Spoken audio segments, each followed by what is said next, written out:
Marami ang nag-aabang kung saan nga ba maglalaro itong si Renz Abando, kung saang liga na ang nabalita na nag-offer sa kanya from Japan, Adriatic League, isang koponan sa South America at maging sa Pilipinas ay walang natuloy.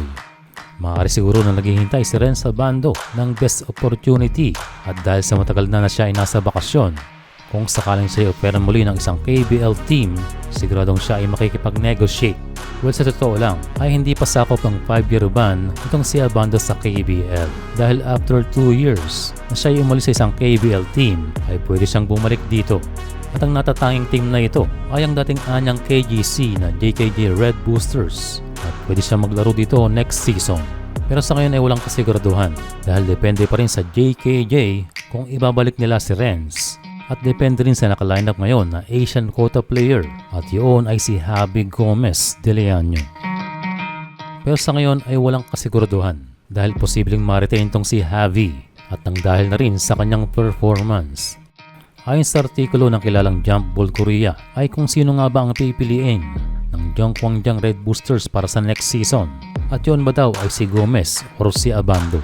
Aminado itong Jump Ball na no doubt na napakahusay at napaka-athletic ang binansagang Air Abando at siguradong malaki ang magiging impact nito kapag siya nakabalik sa team. Pero sa kabilang banda, this past few games na nagpapakita ng growth itong si Javi GTL at isa sa nagpa-impress sa kanya sa KBL ay ang kanyang 3-point shooting at nababansaga na Klay Thompson ng liga. Ito raw ay dahil sa kanyang shooting form at galawan. And katulad na lamang noong last game, sa first half pa lang ay pumukol na ng 5-3 si Javi, 5 out of 7 or whooping 71.4% sa 3-point territory. So kaya sa ngayon ay lumalabas na ang potential ni Javi at posibleng magpatagal sa kanya sa KBL. 1-year contract lamang ang pinirmahan ni De Leano at kung sakaling siya ay ma-renew ng JKJ Boosters ay kailangan maghintay pa ni Renz Abando ng another 3 years or total of 5 para makapirma sa bagong KBL team.